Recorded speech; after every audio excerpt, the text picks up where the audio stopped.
Greetings and salutations, students of Biblical Greek. We continue our study of Clayton Croy's Primary Biblical Greek by looking at some example sentences from Lesson 26. So these are imperative verbs, and so we're going to review how these imperative verbs work in example sentences. We're going to do 3 sentences. We're going to start with sentence number 4 in the practice and review. It's going to be up on the screen. You'll be able to see it. We'll walk through the sentence. We'll read aloud in Greek, and then translate it as we go.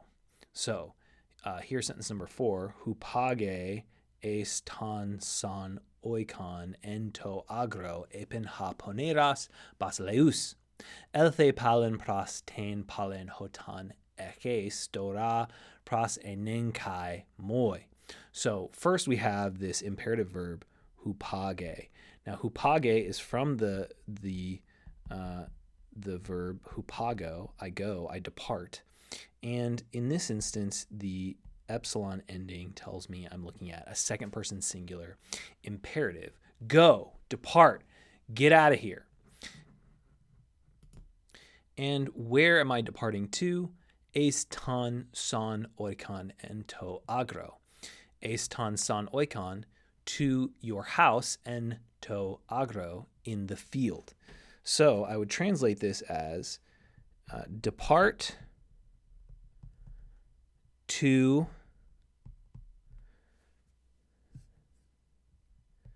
your house in the field. Epen ha poneras basileus, said the poneras, evil king, period. Now, I'm probably going to go back and put this in quotation marks because I'm getting the content of the speech. Go to your evil house in the field, said go to your house in the field, said the evil king. Not evil house, but your house in the field, said the king. And then we have more imperatives, more commands. Elthe palen pras ten palen hotan ekes dora pras eneka moi. Come, elthe. Now, this is a good use of the second aorist imperative. Elthe, so what we have is erkomai in the second aorist becomes elthon. But when we go to elthe, what we have is the epsilon prefix has dropped, so it's just elthe. And we can see that this ending is what we'd expect on our normal present active imperative, like we see in hupage, depart. So whereas hupago is with these endings, what we can see is that the e, eto, ete, etosan endings are your present active imperative endings. And so it looks like a present active imperative ending with the epsilon as the ending, but it's in fact aorist because of that stem change, because it's that second aorist. So this is not totally unusual. We should expect this, just like we see the second aorist taking the forms that look like imperfect, but they're actually second aorist. Here we see the second aorist stem change, but we see those present active endings on those second aorist stems. So come, palen, again,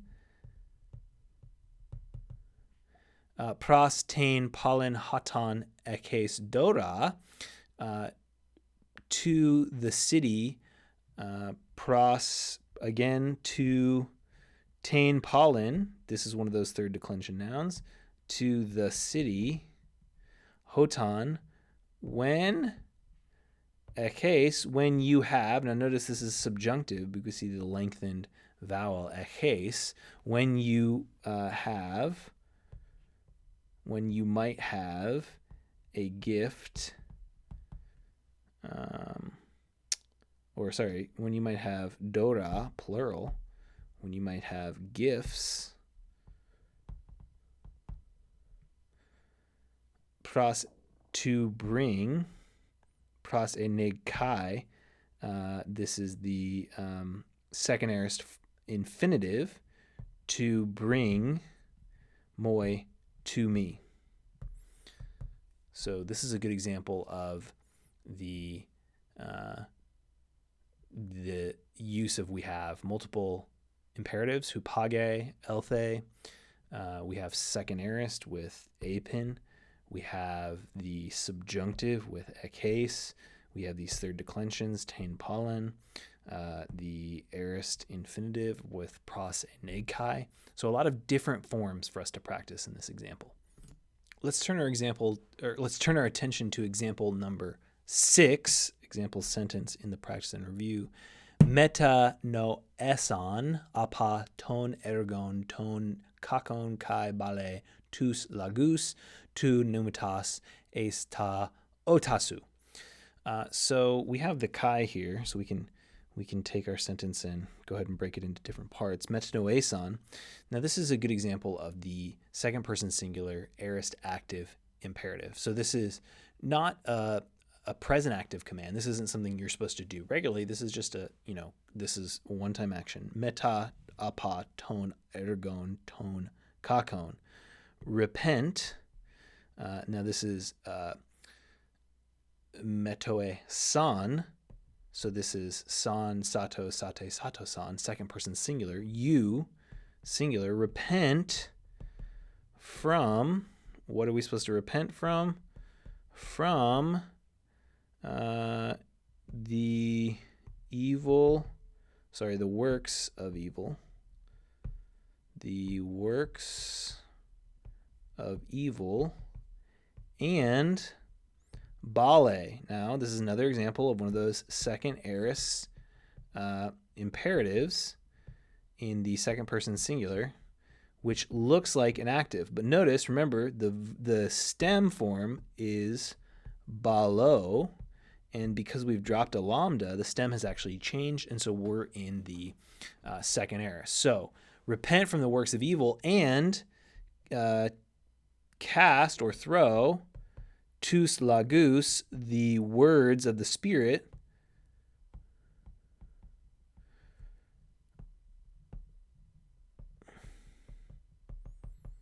to pneumatos. Where do you throw them? Where do you cast them? Let's go with throw. I think throw in this instance because we're not casting out, we're throwing. Throw the words of the Spirit into your ears. Kind of a fun sentence. Now you go, oh, you put things in your ears.